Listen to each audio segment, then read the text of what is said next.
My name is Leah, and I met my husband Curtis in college at a party that a friend invited us to.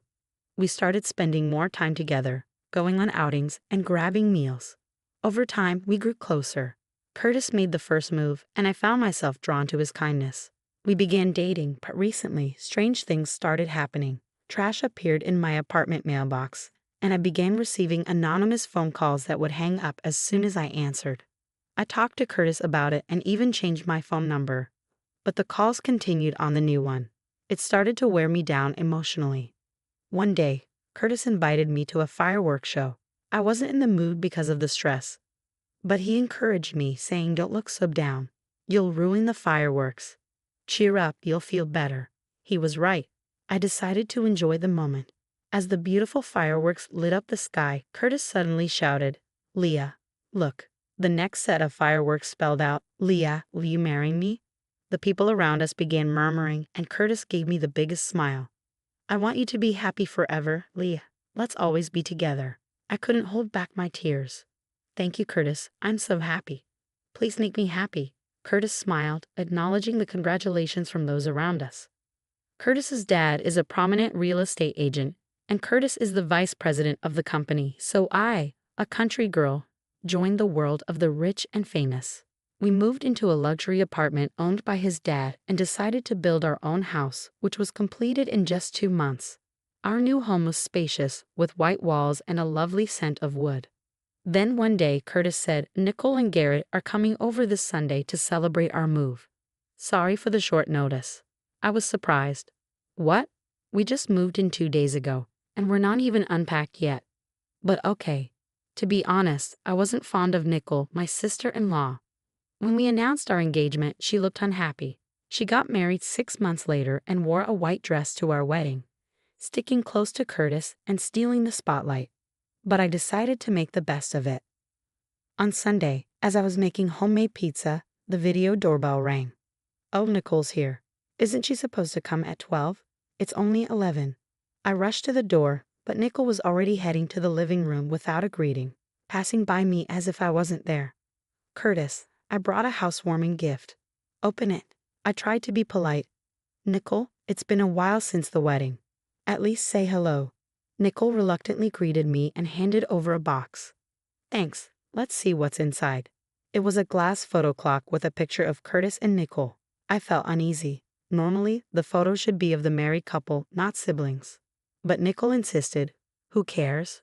You're always with Curtis. I hardly see him. Let me have this." She moved our wedding photo and placed the clock in a prominent spot. I pretended not to notice. Nicole then said she wanted to see the rooms and went upstairs, pulling Curtis along, while her husband Garrett was left standing, looking at his phone. "Are you working? Please have a seat." He apologized, sorry, and sat down.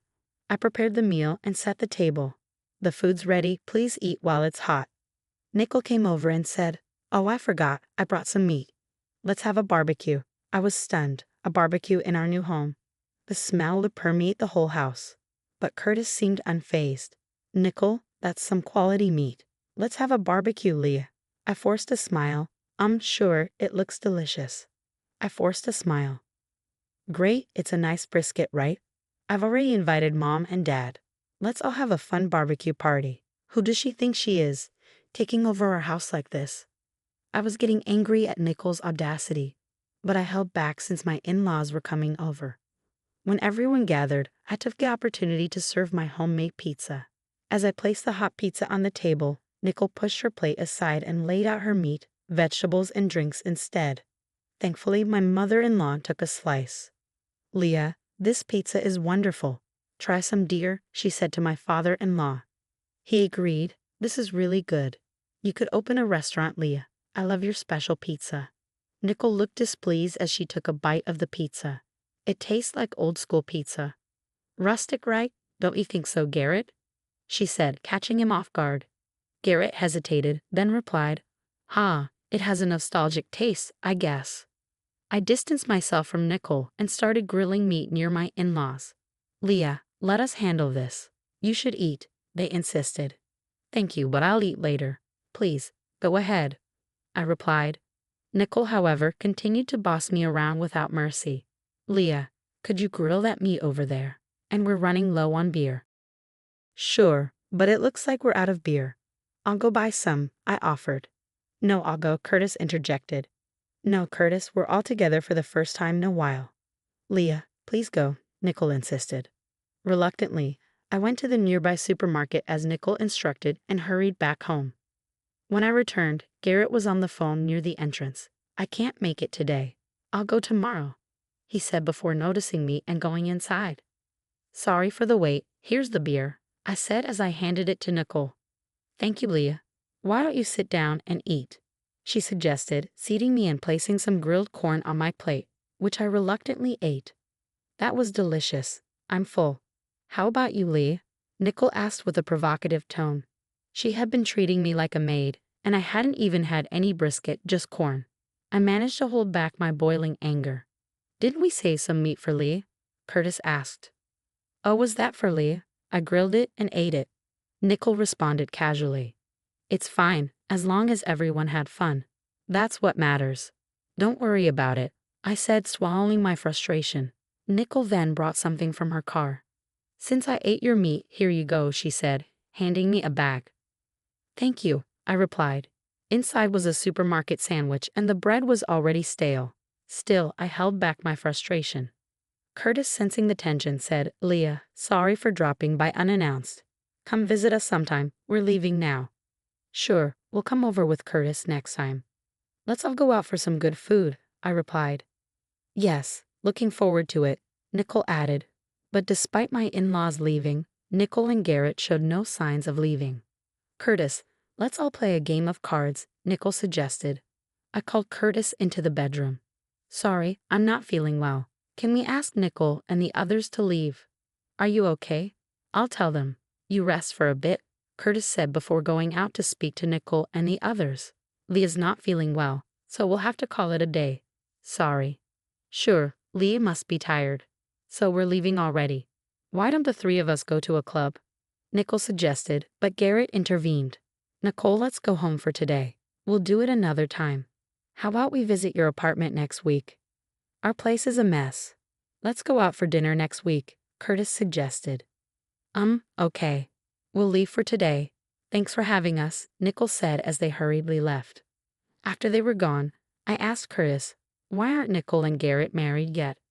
I actually don't know. I didn't even know Nicole was dating Garrett, but it's surprising they decided to get married right after we did, Curtis replied. I became curious about Nicole and Garrett. They didn't act like a couple today, and Nicole mostly talked to Curtis. And what was that phone call Garrett made? I decided to rest for the day since I was tired. The next day, Curtis suggested we go out for dinner. Feeling better, I drove to a department store to buy some clothes. As I was about to open my car door in the parking lot, another car pulled in next to me. Garrett was in the driver's seat, and a woman, not Nicole, was in the passenger seat. They were chatting happily. Is Garrett cheating? Such a nice guy. I discreetly left my car and went into the department store. I couldn't get it out of my head and ended up not buying anything. When I got home, I waited for Curtis. I couldn't stop thinking about what I had seen. I don't like Nicole, but she's still Curtis's sister, so it bothered me. When Curtis came home, we headed to the restaurant. I was so preoccupied that I hardly ate. Leah, you're not eating much. Not hungry? Curtis asked. I'm going to the restroom, I said, getting up. As Curtis went to the restroom, his phone buzzed in his bag. Curious, I peeked at it. It was a text from Nicole. Leah is definitely cheating. I saw her with another man. Leah, and you are not a good match. Let's all live together again. You are being deceived by Leah. Nicole was making things up. It seemed she texted him daily. I was angry at myself for worrying about Nicole. Curtis returned from the restroom, picked up his phone and handkerchief, and looked serious. Leah, there's something I've been wanting to ask. Are you cheating on me? Nicole said she saw you with another man. I'm not cheating, Curtis. Where were you? Today, I went to the department store to look at clothes. Did you buy anything? Curtis asked. No, I didn't find anything I wanted. I replied, but Curtis seemed doubtful. He stayed silent during dinner and went straight to our room without saying a word. The next morning, he was still quiet at breakfast. Curtis, are you misunderstanding something? I asked, trying to break the tension. It was clear Curtis was influenced by Nicole's texts, my sudden outing, and the fact that I returned without buying anything. I couldn't stand the thought of our marriage crumbling because of Nicole's meddling. A wave of anger and frustration that I'd been holding back surfaced, and I couldn't stop the tears from flowing. I decided to confront Nicole directly to clear up the misunderstanding. I went to Nicole's apartment and rang the doorbell. Garrett appeared on the video monitor. "It's Leah. Is Nicole there?" "Huh? She's out right now." "Sorry you came all this way," Garrett said. "Is that so?" "Garrett, can I come in?" "I have something to ask," I pressed. "The place is a mess. I'll come to you." "What's this about?" Garrett hesitated before letting me in. The room was bare, without even a table, and felt uninhabited. "Nicole and I aren't actually married," Garrett revealed, surprising me. "We haven't even applied for a marriage license. We live separately even though we share a room." "Then who was the woman in the parking lot?" I asked. "That's my sister. I've always loved her, and our parents started to suspect our relationship. I began posting on a website to vent my stress." "Did you meet Nicole there?" "Yes, we realized we were in similar situations and decided to have a sham marriage," Garrett explained. "That's why you didn't have a wedding," I concluded. "Yes, Nicole loves Curtis, not as a brother, but as a man. She's been trying to break you two up. Even I don't know how to handle her behavior. Nicole has always seen Curtis as more than just an older brother." I returned home and invited Nicole over for dinner by phone. She arrived when Curtis was supposed to be home. "Curtis is working late today," I said. "Then I'm leaving," Nicole responded, but I stopped her. "I heard from Garrett. You two are in a sham marriage and you've been trying to break Curtis and me up. You texted Curtis that I was cheating, didn't you?" "So what? Curtis is mine. I won't give him to anyone. I've been getting rid of nuisances like you," Nicole retorted. Just then, Curtis, who had been hiding, stepped between us. "Nicole, stop. Is this all true?" "Curtis, you're here? You said you were working late." "You lied," Nicole exclaimed. "I invited Nicole here today because I wanted to hear the truth from her. But I'm disappointed." "Nicole, apologize to Leah," Curtis demanded. Nicole glared at me in silence. "If you can't apologize after hurting someone I care about, I'll stop being your brother today. If you really care about me, don't take away my happiness." Nicole broke down, crying. "I feel like I've hit my head against the wall and regret everything I've done," she sobbed. "I can't forgive you right away, but I understand how you feel. Please find your own happiness. When this baby is born, I want you to be happy too," I told her. "Leah, you're pregnant?" Curtis asked, looking genuinely happy.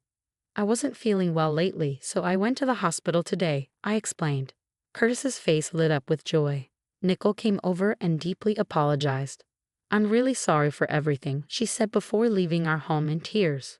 Months later, our family grew and we're living happily. I don't know where Nicole is now, but after the baby was born, we received a letter from her. It contained a congratulatory message and a photo of Curtis and me smiling. Seeing that photo, I felt that Nicole had finally accepted me. Despite everything, I feel truly happy now. From now on, I want to live a joyful life full of smiles with our family of 3.